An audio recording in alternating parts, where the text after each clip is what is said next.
Oi, oi!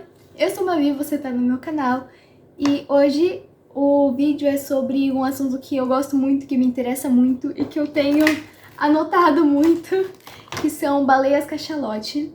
E eu espero que vocês gostem desse tema. Se vocês gostarem desse tipo de vídeo mais sobre explicação e pesquisa, podem comentar aí que eu trago mais. E é isso, deixa o like, se inscreve e vídeo. Tudo sobre baleias cachalote ou cacharel. O que elas são, para começo de conversa? Elas são baleias, então são animais mamíferos marinhos, e elas são as maiores baleias com dentes.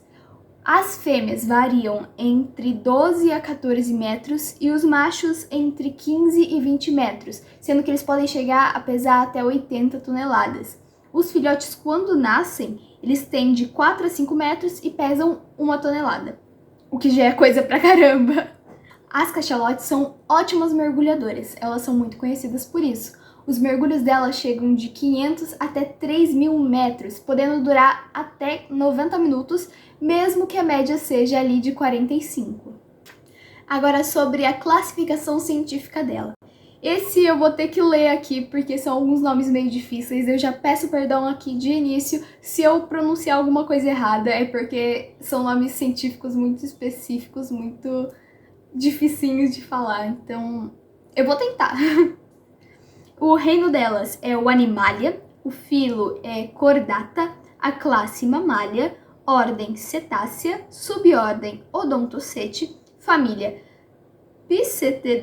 Pisceteridae, gênero Pisceter, e a espécie e o nome binominal dela é Pisceter macrocephalus. Sobre a alimentação delas. Uma baleia cachalote adulta pode consumir até 900 kg de alimento por dia. É claro que isso varia de acordo com o habitat dessa baleia, com a necessidade energética dela, mas elas podem consumir até 900 kg de alimento por dia. E elas comem lulas gigantes, lulas colossais, bacalhau, tambori e alguns polvos e lulas menores e cetáceos no geral. Então, os animais que ficam bem no fundo do mar, onde a luz nem pega direito, são as principais presas delas, são as presas delas, e elas usam esses mergulhos profundos justamente para isso, para poder caçar esses animais. Então elas têm grandes lutas com as lulas gigantes e colossais. Se você pesquisar no Google, você consegue achar um monte de imagem muito louca disso. Algumas até um pouco assustadoras, então eu não vou colocar aqui. Mas no slide aí pra vocês que eu organizei, tem aí uma foto de uma lula gigante, e de um bacalhau. Agora sobre a doença descompressiva. O que é a doença descompressiva? Ela acontece quando uma cachalote é obrigada a subir muito rápido para a superfície, então elas fazem esses mergulhos profundos e quando elas precisam subir muito rápido, criam bolhas de nitrogênio no sangue delas. Normalmente isso acontece por precisar escapar rápido de algum animal e também por alguns fatores externos, como os humanos, como explosões submarinas ou barulhos muito altos. E aí elas precisam subir muito rápido e cria essas bolhas de nitrogênio no corpo delas. As consequências incluem dano aos tecidos, hemorragias e, em casos mais graves, encalhes. E, assim, elas têm algumas adaptações no corpo dela justamente para poder lidar com isso e não ter tantos problemas, evitar ter essa doença, como, por exemplo, colapso pulmonar, batimentos cardíacos reduzidos, uso de hemoglobina para armazenar oxigênio, só que por conta de perturbações humanas, fugas rápidas e, enfim, estresse, pode ter esse problema, querendo ou não. Agora eu vou falar algumas características físicas da baleia cachalote.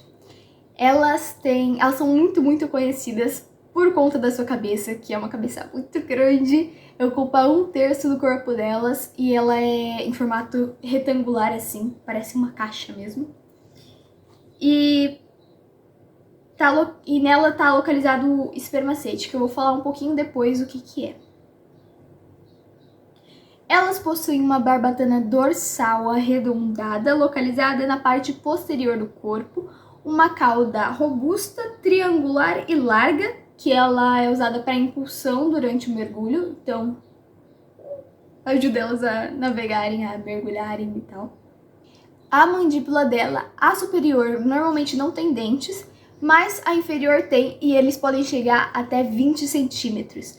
Elas usam esses dentes para caçar e não para comer. Então elas vão lá, caçam os animais, como as lulas gigantes, e usam os dentes para poder matar elas, e aí elas engolem a presa inteira. Mais uma característica é o respiradouro, que fica na parte frontal esquerda da cabeça. É aquele furinho que a gente vê na cabeça delas, que solta jatos de água. Ele emite jatos de água inclinados para frente e para a esquerda. Solta o jato de água e ajuda elas ali a respirarem oxigênio e eliminarem a água que entra. Sobre a cabeça da cachalote, o que é o espermacete, o que é o melão, o que é isso, que é essa, que loucura. O espermacete é uma substância cerosa, então historicamente ela foi muito utilizada para fazer velas e ceras, mas hoje com a caça ilegal dessas baleias, com a comercialização ilegal dessas baleias, ele não é mais comercializado, não tem mais isso. Nem precisa também, a gente já tem ceras sem precisar matar baleia nenhuma. E ele fica na cabeça delas, então a cabeça delas consegue armazenar até 2.000 litros de espermacete, para vocês terem uma noção. E ele desempenha algumas funções importantes, por exemplo, a ecolocalização. Então ele amplifica e direciona os sons utilizados para navegação e caça, regulação e flutuação, ele altera sua densidade ao mudar de estado, então ele vai de líquido para sólido. Líquido quando tá mais quente, se eu não me engano, e sólido quando tá mais frio. E isso ajuda elas a se localizarem, se elas estão migrando para o lado certo, se é profundidade que elas estão. E uma coisa muito legal também é proteção. Então, por exemplo... Perdão o barulho. Então, por exemplo, se elas tiverem alguma briga, como por exemplo com uma lula colossal, elas recebem uma pancada na cabeça, esse líquido ajuda a amortecer a pancada. E sobre o sono das cachalotes, você sabia que as cachalotes dormem em posição vertical? É isso mesmo, elas nadam na horizontal e aí para dormir elas dormem em vertical. Elas têm um sono unihemisférico, que significa que elas desligam metade do cérebro para dormir e metade do cérebro para poder ficar de vigia e para poder respirar mesmo. E elas dormem por períodos bem curtos, de 10 a 15 minutos, e somando tudo, no final do dia elas dormem só por 2 horas, mas é o suficiente para elas ficarem bem, considerando também a quantidade que elas comem e considerando que cada sistema é único, então é claro que varia um pouco, mas a média é de 2 horas por dia que elas dormem. É legal também a gente falar que tem um período que a gente chama de sonolência coletiva. São períodos que o grupo todo tá bem relaxado e aí elas dormem, tipo, juntas assim, o que é muito bom para fortalecer os laços delas. E aí elas também ficam um pouco de vigia todo mundo, enquanto elas descansam e relaxam. Os principais predadores das baleias cachalotes são as orcas, conhecidas como baleias assassinas, e os tubarões, tipo o tubarão-tigre e o tubarão branco. E as orcas atacam principalmente os filhotes e os animaizinhos indefesos, os membros indefesos, enquanto os tubarões ocasionalmente atacam os filhotes. Embora elas sejam enormes e tenham só poucos predadores, os filhotes e os mais indefesos, por exemplo, alguns debilitados que acabaram sendo feridos em alguma luta, alguma caça, eles são os mais prejudicados, mais afetados. E também os adultos normalmente cuidam deles para poder defender eles quando tem essa caça, né? Quando as presas delas, os predadores delas vêm atrás delas. E aproveitando, deixa aqui, falando já de como elas se defendem e tudo mais, tem uma coisa muito interessante que se chama posição Marguerite. É assim, tem o filhotinho ou o animalzinho indefeso no grupo, que tá debilitado, então ele fica no meio, como se fosse um miolinho, e todas as outras baleias, elas ficam com a cabeça voltada pra ele, tipo, olhando pra ele assim, em um círculo, sabe? Com as caudas pra fora, então se algum predador vier de fora, elas podem bater as caudas pra poder ajudar a se defender. Então, as caudas delas são muito fortes, então elas batem assim e eles vão embora. E isso serve pra defender esse filhote. E se chama Marguerite porque acaba parecendo muito uma flor. Então fica o animalzinho indefeso, o filhotinho no meio. E elas ficam como se fosse um miolinho e elas ficam como se fossem as pétalas da flor em volta. É muito bonitinho. Sobre as famílias das cachalotes, como que funciona isso, Mavi? É o seguinte, tem as mamães que ficam com seus filhotinhos em grupos grandes com bastante baleias, mamães e filhotinhos e fêmeas, então grupos matriarcais. E os machos, eles só se juntam a esses grupos durante a época de acasalamento. Quando eles não estão nessa época, eles ficam em grupos ou pequenininhos de machos, tipo só uns 3, 4, 2. Ou eles ficam separados, todo mundo, cada um vai para um canto e todo mundo fica sozinho. Mas as mamães e os filhotinhos ficam em grupos matriarcais. Sobre o ciclo de vida delas. Elas, como todo ser vivo, nasce, cresce, reproduz e morre. E eu vou falar um pouquinho mais nessa parte focada na morte delas. Então, o que acontece? As baleias cachalotes podem viver até 70 anos ou mais, essa é a expectativa de vida delas. E é claro que isso depende do habitat e da saúde do animal, mas por isso elas são conhecidas como a espécie de cetáceo com maior longevidade de todas. Então, elas podem acabar morrendo de causas naturais, como a velhice ou doenças, ou de fatores externos, como, por exemplo, a caça pelas orcas, tubarões, ou por fatores humanos também, então caça predatória, pesca e poluição. Eu vejo muita notícia saindo sobre a baleia que explodiu na praia e tudo mais, e quando eu comecei a pesquisar sobre isso, eu fiquei, nossa, mas explodir, isso é verdade? E sim, é verdade, é uma curiosidade muito interessante e eu vou explicar o que acontece. Quando uma cachalote morre, ela geralmente acumula alguns gases, como metano e dióxido de carbono, por conta da decomposição interna dela. Esses gases, eles ficam no corpo delas, normalmente por causa da temperatura, em águas mais quentes, onde a decomposição é mais rápida. Em alguns casos, se a pressão dos gases for muito alta e o corpo delas não for perfurado, seja por algum predador ou por algum outro fator, pode ocorrer uma explosão. E por mais que seja raro, acontece de vez em quando em algumas praias, que é quando a gente vê documentado em matéria de jornal e tudo mais.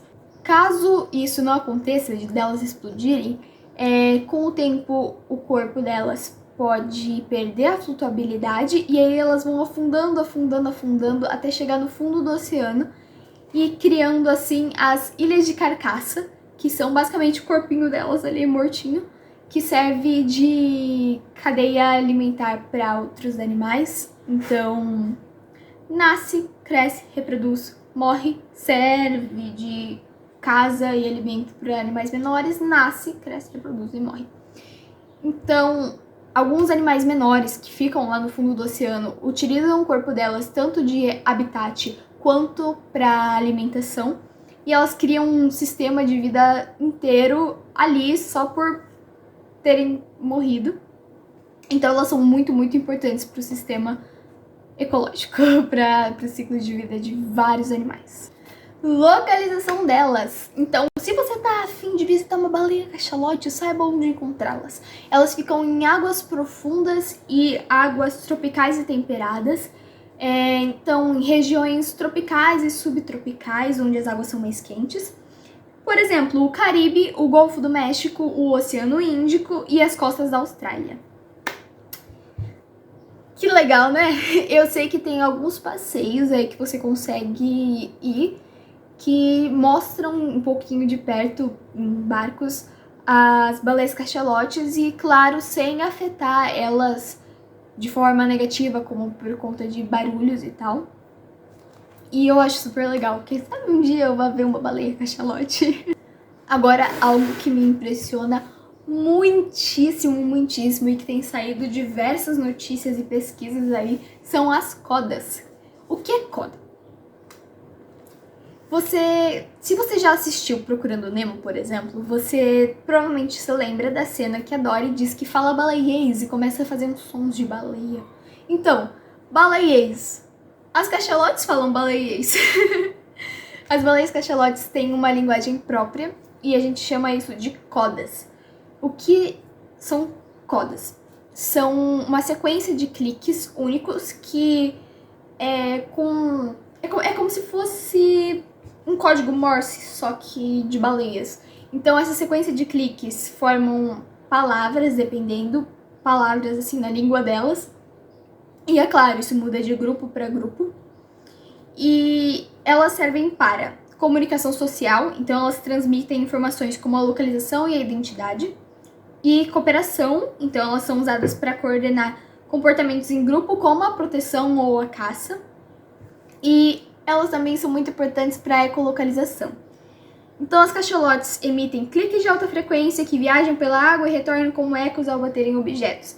Então elas fazem o barulho, ele vai ecoando até bater em algum objeto ou alguma presa e aí elas sabem que ali tá o que elas precisam. Então se tiver tudo escuro, por exemplo, tá muito, muito fundo, a luz não chega lá, ela tá caçando algum animal, ela faz esse barulho, aí bateu no objeto e voltou como um eco, bateu na presa e voltou como um eco, ela sabe que ali tem a presa dela e ela vai lá e nhaque.